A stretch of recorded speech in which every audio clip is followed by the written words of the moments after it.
se inscreva no canal, curta e compartilhe. Temos vídeos novos todos os dias, 2 vezes por dia. O fantasma do antigo cassino da Urca. À beira da Baía de Guanabara, em meio às sombras do bairro da Urca, erguia-se a estrutura silenciosa do antigo cassino. Antes repleto de vida, luzes e música, agora repousava como um esqueleto de memórias, envolto em poeira e lamentos esquecidos. Os moradores evitavam passar por perto depois do pôr do sol, pois histórias macabras eram sussurradas por gerações. Diziam que, nas madrugadas, uma melodia distante ecoava, como se a orquestra nunca tivesse deixado o salão. As notas vinham acompanhadas de passos arrastados, como se alguém ainda estivesse dançando sozinho em meio às ruínas. Quem se aproximava relatava ver vultos refletidos nas janelas quebradas.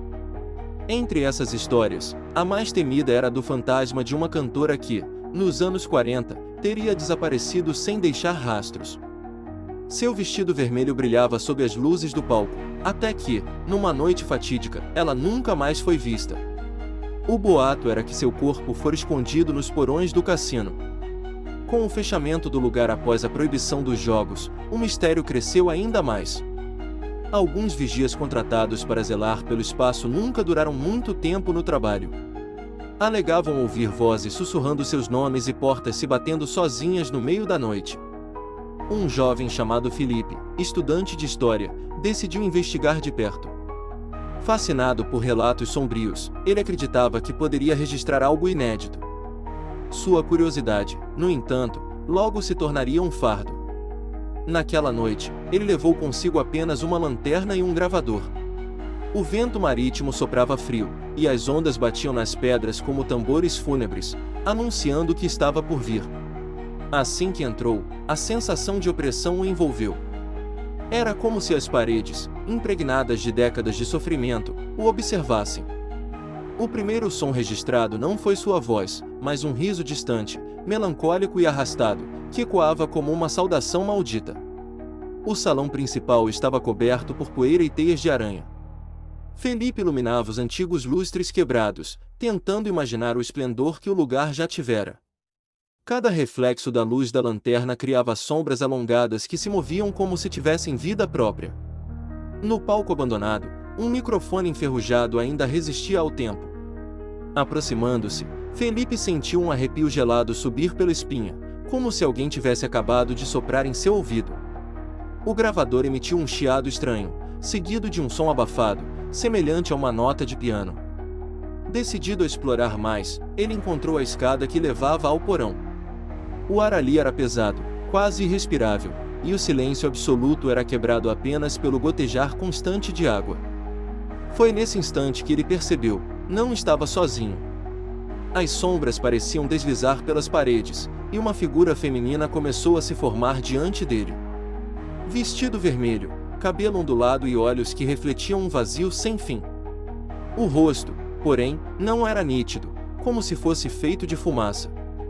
Felipe tentou acender novamente a lanterna, mas ela piscou 3 vezes antes de se apagar por completo. A escuridão o engoliu, e ele só podia ouvir a respiração da entidade, cada vez mais próxima. Uma voz suave, quase um sussurro, se fez ouvir: "Você veio me encontrar." Apavorado, Felipe correu escada acima, tropeçando nos degraus. Quando chegou ao salão, as portas estavam todas trancadas. Ele puxava, empurrava, mas nada cedia. O riso da mulher ecoou atrás dele, multiplicando-se em todas as direções, como se o próprio prédio estivesse rindo da sua agonia. Encurralado, Felipe tentou manter a calma. Sacou o celular, mas a tela só mostrava distorções e chiados. Era como se o tempo tivesse parado ali dentro. Ele decidiu se esconder em uma das salas laterais, onde encontrou mesas de jogo cobertas por lençóis encardidos. As cartas ainda estavam espalhadas, como se a última partida tivesse sido interrompida de repente. O cheiro de mofo e ferro enferrujado se misturava a algo mais, sangue seco. De repente, os lençóis começaram a se mover, deslizando lentamente para o chão. As cadeiras rangeram, ocupadas por figuras sem rosto, jogadores espectrais que viraram suas cabeças na direção dele. O som de fichas caindo ecoou, seguido por aplausos fantasmagóricos. Felipe apertou os olhos, tentando acreditar que era fruto de sua imaginação, mas o frio intenso que tomou conta de seu corpo denunciava que era real. No centro da sala, surgiu novamente a cantora.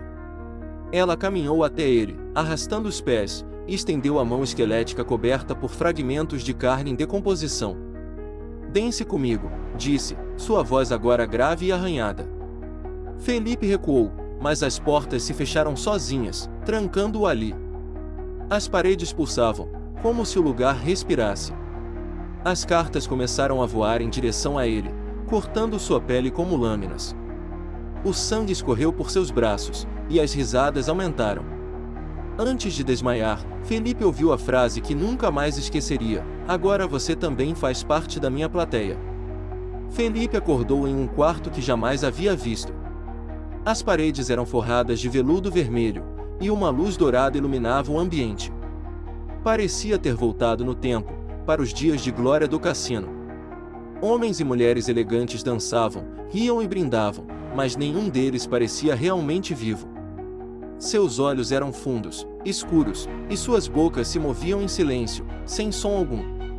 Ele tentou interagir, mas todos ignoravam sua presença, como se fosse invisível. Até que a cantora surgiu no palco, entoando uma canção melancólica que perfurava sua alma. Sua voz era hipnótica, e Felipe se sentiu preso, incapaz de mover sequer um músculo. À medida que a música avançava, os dançarinos começaram a se transformar. Seus rostos se desfaziam em caveiras, e os vestidos e ternos se manchavam de sangue. O salão, outrora luxuoso, agora estava em ruínas novamente. Felipe percebeu que estava preso entre dois tempos, o passado glorioso e o presente decadente. Cada piscada de olhos o levava de um cenário ao outro, até que ambos se fundiram em uma cena grotesca de decadência e morte. A cantora desceu do palco e se aproximou dele. Seu sorriso era cortado, rasgado até as orelhas, e sua voz ecoou como trovão: "Você será meu público eterno." Felipe tentou gritar, mas sua voz não saía. O gravador em seu bolso ligou sozinho, registrando apenas o som de seu coração acelerado. E então, o mundo escureceu de novo. Dias depois, moradores da Urca comentavam sobre o desaparecimento do jovem. Seu carro foi encontrado estacionado próximo ao cassino, mas não havia sinal dele. Alguns juraram ouvir, naquela mesma semana, uma nova voz se juntando ao coro de lamentos que ecoava do prédio. Um grito masculino, desesperado, se misturava às notas da canção da Mulher de Vermelho. A polícia chegou a investigar, mas nada foi encontrado além do gravador de Felipe. O aparelho, misteriosamente intacto, continha apenas minutos de silêncio, seguidos por risos, música e uma voz que dizia: "Agora somos dois." Com o tempo, o local foi novamente trancado e esquecido, mas os boatos nunca cessaram. A cada lua cheia, a melodia voltava a ecoar, mais forte, mais intensa, como se novos convidados se juntassem ao espetáculo macabro. Os mais corajosos afirmavam ver duas figuras no palco, a cantora e um jovem de olhar perdido, ambos presos em uma dança eterna. O antigo cassino da Urca, outrora palco de glamour e riqueza, transformou-se em um túmulo de almas condenadas. E quem ousasse entrar ali corria o risco de jamais sair. O mar, batendo contra as pedras, parecia carregar consigo os lamentos de dentro do prédio, espalhando pela noite a maldição de um lugar que nunca descansaria em paz. E assim, a lenda do fantasma do antigo cassino da Urca se perpetuou, aterrorizando gerações. História por J.P. Romano. Se você sente que essa história merece continuar sendo contada, considere nos apoiar no Apoia-se. Com sua ajuda, podemos trazer mais histórias sombrias como esta à tona, explorando os mistérios que assombram nossa imaginação. https://apoia.se/aleatoriode. Faça parte do nosso grupo secreto do Telegram, faça sua carteirinha de fã enviando um e-mail com o nome completo e foto para o e-mail aleatoriodoriginal@gmail.com.